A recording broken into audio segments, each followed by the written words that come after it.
Hello, my name is Alex Callahan. This is my business project speech, and it's filmed on April the 29th, 2020.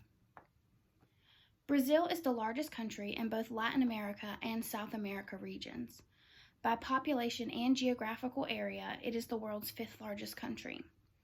Brazilian population was approximately 200 million people in 2001, and the population living below poverty line is approximated to be 21.4% in 2009.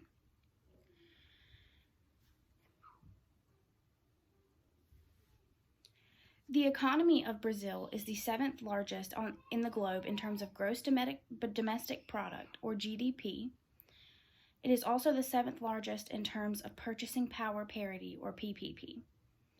I found this information in a business journal titled An Analysis of Entrepreneurial Opportunities in Brazil, a critical review on business environment from economic, regulatory, and cultural perspectives from the year 2014. I found it through the Tri-County Technical College Library database. And if you look at this right here, this is going to be the Brazilian poverty line in percent of population. So as you can see, it starts in 1996 and goes to 2016. The poverty line is about 40% in 1996, and it slowly starts to decrease. And then in 2014, it starts to spike up again. So their poverty line is slowly increasing up to this year. But you can probably already see how Brazil could be a great country to invest into. The business etiquette of Brazilians isn't completely dissimilar than American etiquette. But when entering into a business meeting in Brazil, it is important to note that Brazilians of both sexes shake hands upon meeting and departing in business. Men are addressed as senhor plus their surname, and women senhora plus their surname. It is also important to note for business appointments, whether with an individual or a group, it is best to arrive on time. Foreigners are expected to be punctual. However, once you arrive, it may take your Brazilian counterparts 10 to 15 minutes to appear. Even then, prepare to wait another 20 minutes before the meeting actually begins. Filling in this time with doing paperwork or working on your laptop is acceptable. The same applies to meetings with government officials or functionaries. Punctuality in Brazil is more lenient, as the hot weather makes Brazilian attitude towards time more relaxed, as life seems slower. I found this information in a book titled Brazil Society and Culture Complete Report, an all-inclusive profile combining all of our society and cultural reports from the year 2010. I found this information in the ProQuest database from the Tri-County Technical College Library database. I'm here to pitch the idea of opening a 3M supply wholesale company to improve medical supplies countrywide. 3M supply companies offer a variety of supplies beneficial to healthcare, including tapes, adhesives, filtration products, transportation safety products, medical and surgical supplies, skin health and infection prevention products, dental and orthodontic products, packaging and interconnection devices, touchscreen and touch monitors, home care products, and consumer and office tape adhesives. These are just a few of the products 3M supplies. You got bandage tape, bandages, eye coverings, respirators, heart monitors. This looks like an endoscope right here. I found this information in an article titled Market Line Company Profile 3M Company from the year 2019. I found it in the EBSCO database through the Tri-County Technical College Library database. Brazil's hospital sector is huge, with more than 7,400 facilities and nearly 500,000 beds. It is also complex, encompassing a multitude of funding arrangements, ownership types, and organizational arrangements.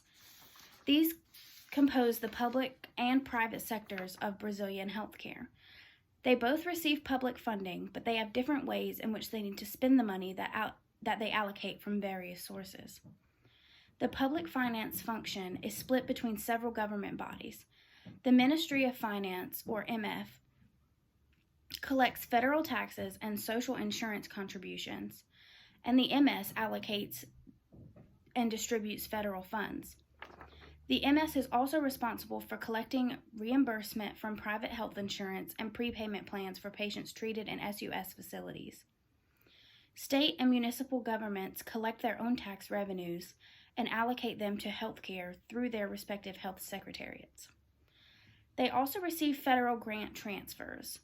Brazil's hospital system consists of administrative units that are fully or nearly fully dependent on the control of government authorities for most budgetary or input decisions. The facility is directly managed by its government owners. This is common in most public hospitals in developing countries, especially in Latin America. In autonomous unit facility, managers enjoy greater decision-making, authority in selling services, charging fees, and maintaining budgets, but these facilities remain under public ownership and are subject to public sector rules for procurement, labor, and contracting. Contracting may be partially managed by the government administrative offices and may be best described as semi-autonomous. In a fully autonomous unit, managers have full or near full decision rights over inputs, service mix, finance, and spending. They are accountable with respect to financial and service performance, but they are generally exempt from public sector rules. Although they must comply with legal mandates to attend to public patients.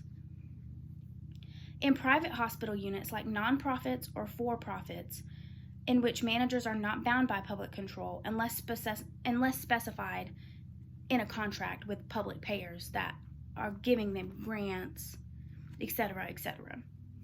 These facilities are fully exposed to market pressures with respect to finance and health performance. Incentives are aligned to reward managers for earning revenue, monitoring, and maintaining performance, and expanding or retaining market share. So we have a few examples. This is a hospital in the private sector, which is much nicer, as you'll see in a minute. This is the Hospital Ciro Lebens.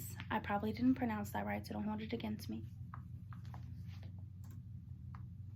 And then this is a public hospital. This is the outside of a Brazilian ER.